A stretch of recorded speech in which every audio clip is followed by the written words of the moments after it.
나눔가족 여러분, 오늘 말씀은 사울의 계보에서 시작하여서 사울의 죽음으로 이어지죠. 사울의 죽음에 대한 보도는 그가 블레셋과 이 전투에서 죽음에 이르게 된 과정과 또 그의 죽음 이후 그의 시선을 수습한 길랏 야베스 사람들의 이야기로 이어집니다. 사울의 죽음은 여러 가지로 실패의 전형을 보여주고 있죠. 그가 전장에서 죽은 것은 단순한 군사적 실패가 아니었죠. 하나님께 불순종한 결과였습니다. 하나님의 백성의 삶에서 가장 중요한 것이 무엇입니까? 그것은 하나님과의 바른 관계이죠. 이 관계는 언약 관계로 설명되고 언약 관계 안에 묶여 있습니다.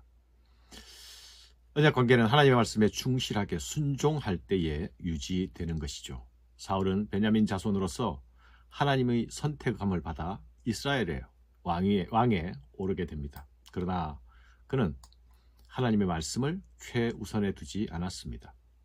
말씀보다 자신의 욕심을 더 앞세웠습니다.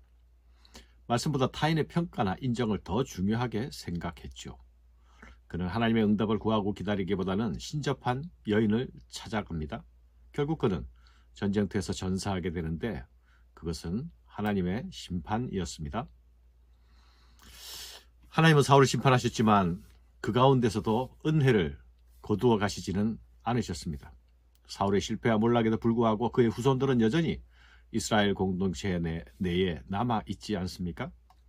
사울의 불순종으로 그의 왕조는 끝났습니다. 그러나 그의 가문 자체를 멸절하지 않으신 것입니다.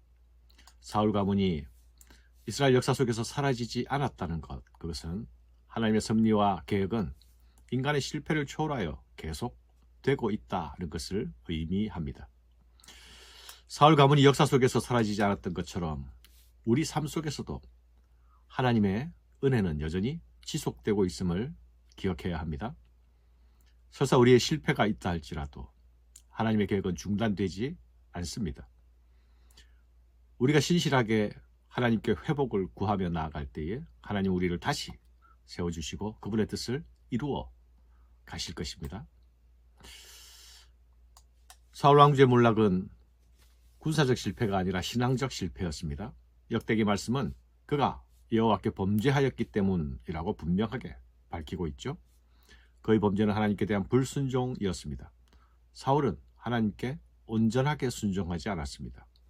불순종으로 하나님의 응답을 듣지 못하자 그는 돌아서죠. 신접한 여인을 찾아가죠. 그리고 사무엘의 영을 불러내려 하지 않습니까? 그가 하나님께로부터 돌아서는 일, 그것은 완악함이었습니다. 그는 돌아설 것이 아니라 하나님 앞에 엎드려야 했습니다. 그는 하나님 앞에서 겸손하지도 못했고 신실하지도 못했습니다. 어린아이와 같이 순전한 마음이 없었습니다. 그는 자신을 의뢰하다가 자신을 신뢰하다가 인간적인 두려움이 닥쳐오자 잘못된 길로 추락하게 되죠. 신앙 공동체의 지도자의 덕목은 그가 얼마나 능력이 있는가 보다 그가 얼마나 하나님을 신뢰하는가가 우선이어야 합니다. 물론 성도들도 마찬가지죠. 그러나 앞에 선 자는 무엇보다 그 일에 모범이 되어야 하는 것입니다. 그의 권위는 자신의 것이 아니라 하나님께로부터 온 것이기 때문이죠. 신앙적 실패는 단순히 한 개인의 문제로 그치지 않습니다. 공동체 전체에 영향을 미치죠. 우리는 인간적인 두려움, 현실의 두려움이 파도처럼 밀려올 때에 어떻게 반응합니까? 하나님이 나의 도움의 근원이시다. 하나님이 나의 피난처시다 라는 사실을 기억합니까? 어려움을 만날 때마다 하나님 앞으로 나아갑니까? 다윗이 바로 그런 사람이었죠. 그러나 사울은 이 일에 실패했습니다. 그가 실패한 자리에 다윗이 대체하게 되는 것은 불순종의 자리를 순종이 대체하는 것입니다. 이것이 하나님 나라의 원리이자 또한 교훈인 것입니다. 사울의 죽음 이후 하나님께서는 다윗을 왕으로 세우십니다.